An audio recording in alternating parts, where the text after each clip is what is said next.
Amigos da internet do YouTube, voltamos aqui com o Paulo Panayotti depois de um rápido comercial. Falando sobre o jornal impresso, o Jornal do Brasil, no Rio de Janeiro, fechou em 2010. Você acha que a tendência dos grandes jornais é se transportar totalmente para a internet, como foi o JB? Eu não sei se essa é uma tendência, na verdade acaba sendo muito mais um fato, né?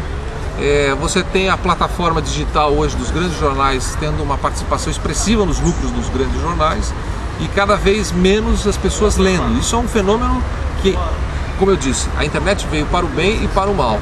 Esse é o lado ruim da internet. As pessoas cada dia leem menos. Se as pessoas leem menos, falam mais errado, quer dizer, não falam o português correto. Essa é uma característica generalizada no mundo inteiro. Lá fora, na Europa, especialmente na Europa, as pessoas ainda têm o hábito de ler muito. Não só jornais, como livros e tal. No Brasil, até por uma formação cultural, porque historicamente os livros, os impressos eram sempre muito caros, o poder aquisitivo era muito baixo, acabou não acontecendo esse fenômeno.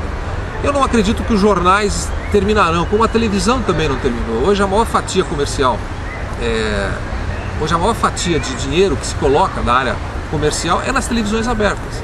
Quer dizer, a própria internet procura um nicho, saber quanto custa o seu produto, enfim. Não vai acabar, eu acho que tem lugar para todos. É um pouquinho a história de que quando o rádio existia, lá atrás, quando surgiu a televisão, todos disseram: a televisão vai acabar com o rádio. Não acabou, pelo contrário. O rádio continua forte, né? Vários profissionais de grande conhecimento estão trabalhando no rádio, né? Muito grande, porque o rádio tem uma característica que é fantástica. Eu comecei em rádio, na Rádio Bandeirantes FM, depois passei para a Rádio AM antes de ir para a televisão. O rádio tem uma característica fantástica.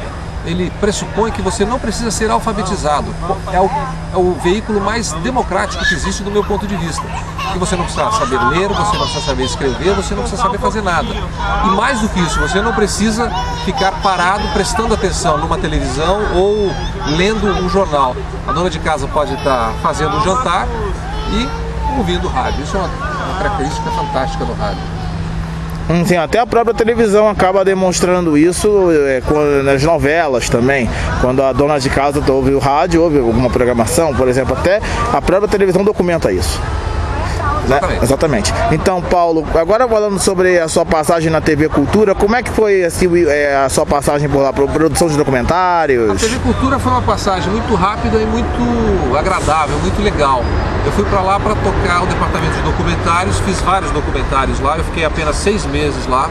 Um dos que mais me marcaram foi um documentário que eu fiz sobre Galápagos, que naquela época se descobriu uma grande matança de tortugas, né, tartarugas, né, Galápagos também se chama tortugas. Naquela época se descobriu uma grande matança de tartarugas lá.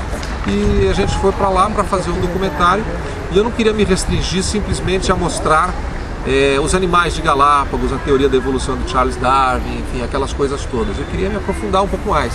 E a gente acabou mostrando lá e descobrindo uma coisa que é muito interessante, que acontece até hoje, que é a luta entre a preservação do meio ambiente. Naquela época, quando eu fui já há vários anos, há mais de 10 anos, era uma questão que não se discutia muito, mas naquela época era a luta do meio ambiente em função da sobrevivência do ser humano. Nós descobrimos lá que essas tartarugas foram mortas para alimentar pessoas.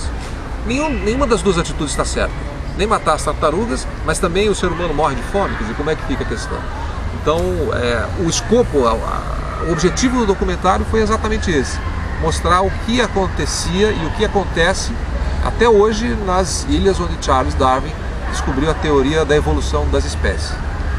Então, falando, Paulo, sobre documentário, sobre meio ambiente, você acha que esse tipo de programação é muito pouco divulgado na televisão aberta atualmente?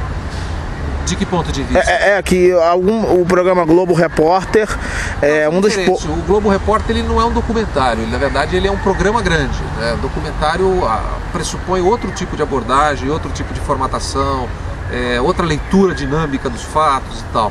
O Globo Repórter, na verdade, é uma matéria de fôlego grande, que na maioria das vezes, ultimamente, tem funcionado muito mais como prestação de serviço. E o documentário é autoexplicativo, ele documenta, sim, ele mostra uma situação, exatamente isso que nós fizemos lá. Houve a matança das tartarugas, nós fomos lá descobrir por que é que houve isso em Galápagos, e nós descobrimos que, assim, de uma forma simples, se mataram as tartarugas para alimentar seres humanos. O Globo Repórter é diferente, o formato dele é a única coisa parecida com um documentário, porque ele é maior, mas ele não tem nada a ver com documentário. É um documentário, historicamente, no mundo inteiro, não tem grandes audiências, porque é algo muito específico. Sim. Aqui a pergunta que eu ia fazer a você é sobre a programação de documentários é mais voltada para televisão por assinatura. Falta assim, esse estilo de programação na TV aberta com exibição de documentários? Não necessariamente, você tem todos os tipos de público para todos os tipos de produto. Aqui no Brasil está começando a acontecer isso agora também, um canal fechado, você tem aí 200, 300, 500 canais. E dentro desses canais você tem segmentação, ou seja, os programas segmentados. Você tem canais, aqui no Brasil ainda não, onde se produz exclusivamente documentário.